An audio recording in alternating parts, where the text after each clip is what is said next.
Hello, this is Simracing Corner, and this is an unboxing for the TMX Pro, Thrustmaster TMX Pro. Simcat's down there. She looks a bit frisky, so she may come up in a bit, but this is just an unboxing. It's not a review. A review will follow. There you go. Hello.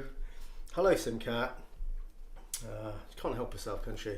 Anyway, I'm going to try, she never stays on the table for very long, so I will do my best and unbox this with her milling around. Stay away from the knife, Simcat. Good girl. Okay, so I bought this actually ages ago. So I bought this last year in the Black Friday sale, and I paid £149.99 or 95 directly from Thrustmaster. On Amazon now, although they're not in stock, it's priced at £199, so £50 more. And that's a top tip actually. If you are near November and looking to buy Logitech, Fanatec or Thrustmaster wheel, wait a bit longer, wait those extra few weeks and buy it in the Black Friday sale, because what you'll find is the second hand price of these, I could probably sell it and get my money back, no problem. And that's the genius of getting it during the Black Friday, where the second hand gear holds its price so well that you end up just basically, if you're going to upgrade beyond this, you get your money back and you can put that into your upgrade. So the TMX Pro, or let's say the TMX, is the same as the T150. So the TMX is for Xbox, the T150 is for PlayStation. So that's the only difference, the compatibility. And also you can get the regular T150 or TMX, and it comes with some basic pedals.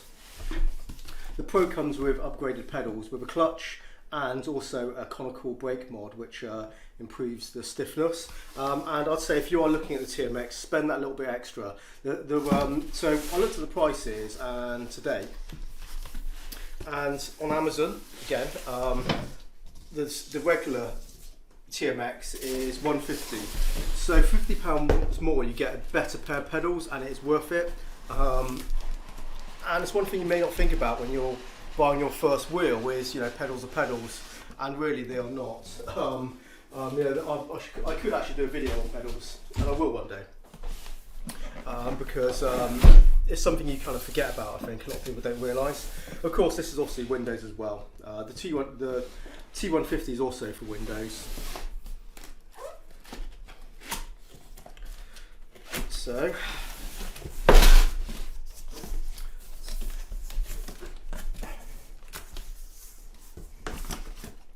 I also bought this, so this isn't included, but I bought this.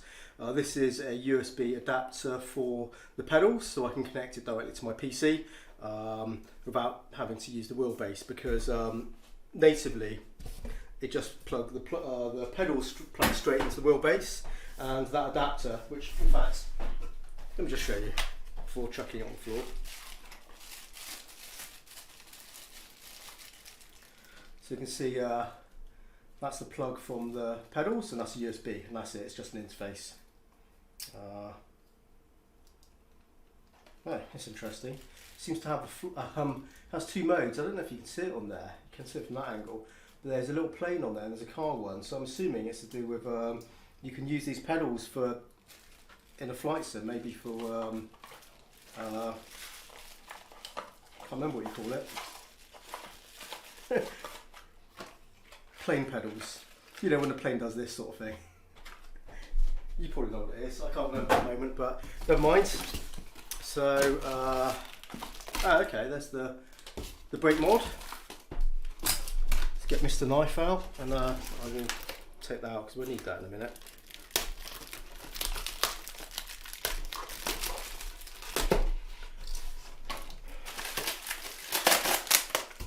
Okay, just cardboard packing, nothing else there. There's an Allen key and a bolt, which I'm assuming is to do with this. So I'll show you in a bit, but that basically goes behind the brake pedal and it gives you some resistance.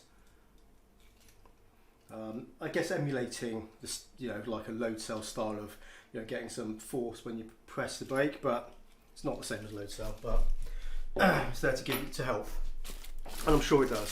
So a big manual. Look at that. That's an evening's reading, isn't it? It's obviously a multi-language manual. Don't need to worry about that.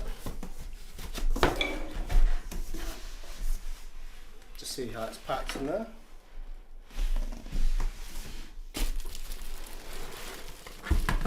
The wheel, I'll put that to the side for the moment.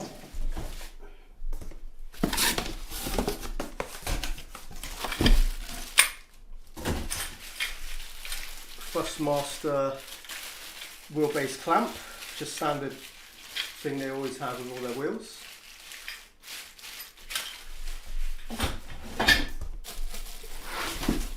And the pedals. And finally an empty box. Put that out of the way.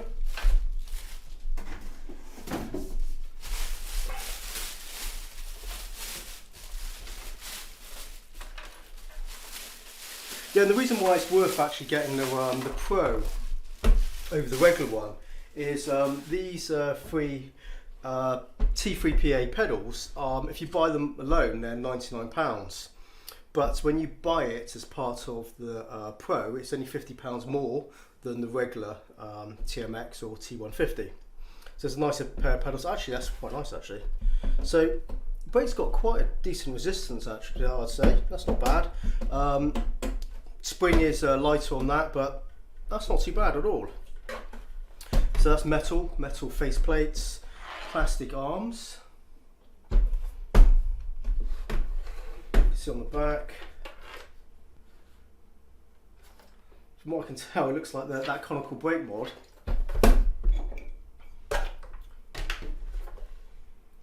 can go into all of them because it's just using the same mounting. Although obviously you wouldn't want to put it in there. So there you go, just loosely fitted. You can see how it works. You see, yeah, so you have that kind of soft preload, and then it just gets hard there. I think that would definitely help. Obviously, if you do use this, you're going to have a good mounting on the floor somehow, or use a sim rig or pedal stand, wheel stand. There's some, I think they're M6 mounting holes there. Very useful. But yeah, it feels weighty. I'll put this to the side so you can see it. Not bad. Okay, let's get to the wheel. So this is, it's not their cheapest wheel, because Thrustmaster have non-force feedback wheels, lower than this, but this is their cheapest force feedback wheel, this range. One thing as well, which is this you don't get with the T150, which you get with the T300 upwards, is the wheel doesn't come off. There's no quick release on here, so you are stuck with this particular wheel. This wheel rim. I think USB is wrapped around the paddle. Let's get out of the way. Let me show you this. So USB cable also snaps off. There's a snap-off connection, which a lot of the Thrustmaster wheels have. I think they all have it, and even their shifter has this type of connection on there. Not sure why it's needed. Maybe just you snag it, it breaks away. You're not going to pull everything to pieces. So pretty good design, I guess, in that sense.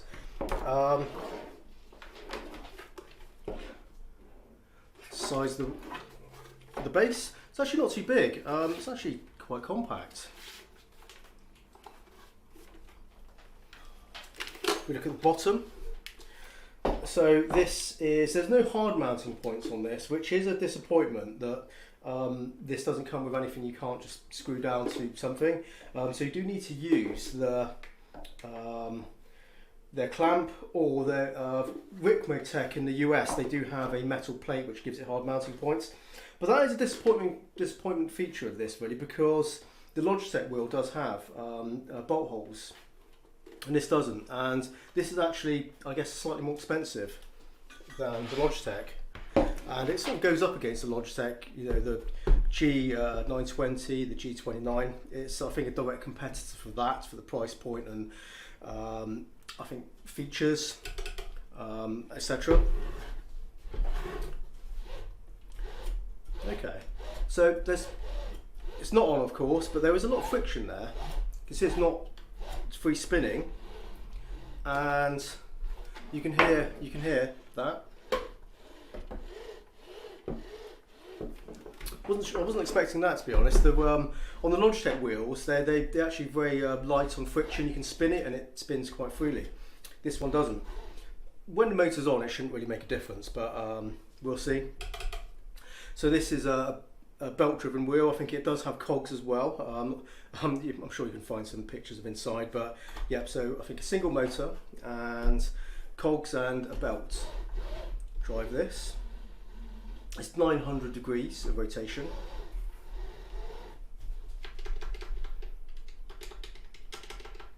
Buttons, sort of cheapy things, but they're okay. They've got a click to them. D-pad. So of course this is, you know, for console users. You can see it's marked up for gamepad controls, even the colours as well. And I guess shoulder buttons, paddle shifters. So those are metal. Okay. Yeah, it's not bad resistance, they feel okay. Happy with that. Got a bit of a click as well, you can hear that. Button here for modes, I think switching between PC and Xbox mode. I've got my ruler here. Do I have my ruler? Ah, here it is. Let's measure the rim.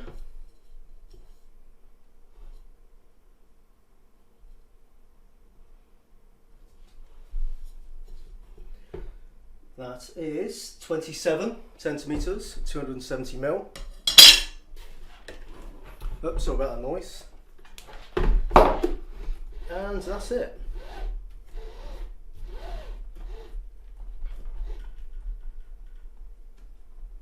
Just checking to see how solid it is. Yes, okay, it's pretty good. Feels firm. On here, these are rubberized.